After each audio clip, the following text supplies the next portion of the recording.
A very good morning, children. In today's class, we are going to talk about interrelationship between trade, commerce and industries, isn't it?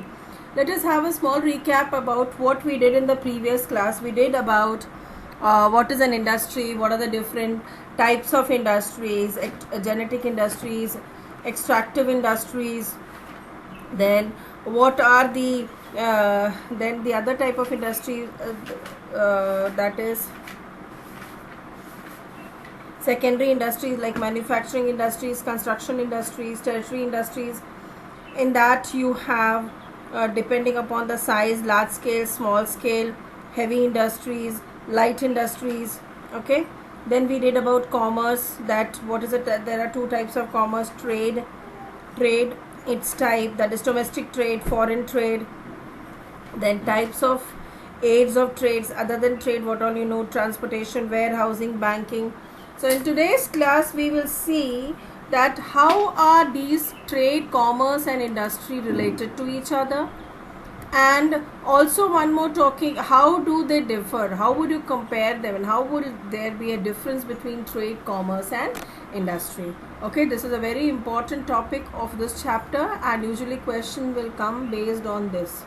Okay, now trade, commerce and industries are elements of a business, and so they are closely related to each other. Industry produces goods which are distributed by the commerce. No commercial activity is possible in the absence of industry.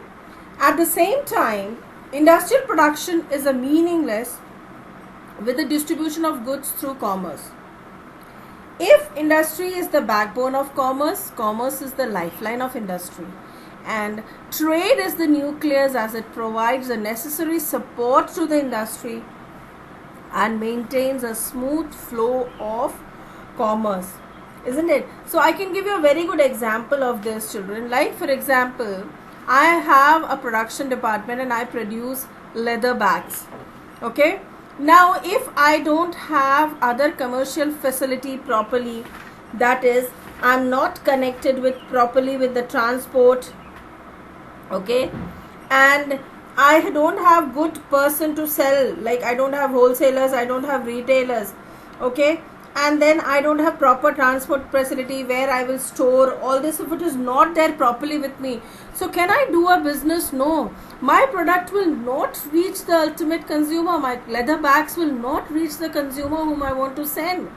So we would say that trade, commerce and industries are related to each other. So if there is a production department, then you should have a proper channel, distribution channel through the goods should be passed, and a proper network, whether you will send it by road, will send it by train, whether you send it by ship, the goods, how it will be transferred, and a proper warehousing system, insurance, proper advertising, all these are interrelated things, right? Along with this, we also have certain difference. Okay, let's see the meaning. Industry, it is a production of goods and services. Commerce, it is a distribution of goods and service. And trade is buying and selling of goods and service. They are, can you see, production department, it produces, distribution or the commerce department, it distributes, how it will reach the customer.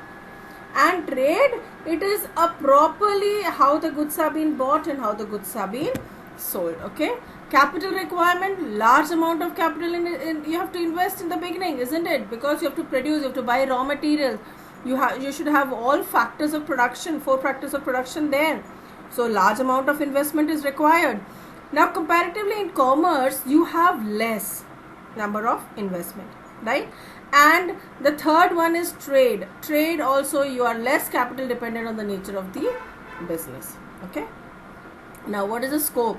It includes primary, secondary and service industries. All type of industries are included here.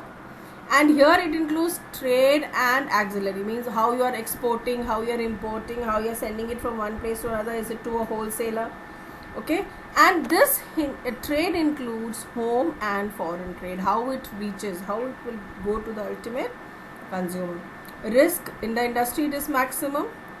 Commerce, it is less, and in trade it is least. Then you have utility. creates form utility, creates place and time utility, and creates possession utility. Creates form utility means, like for example, if a piece of leather is there, unless and I give a proper shape, it will be of no use to us. Wood, if it is lying that, unless it is given, it is made a chair, then it will be of some use to us, right?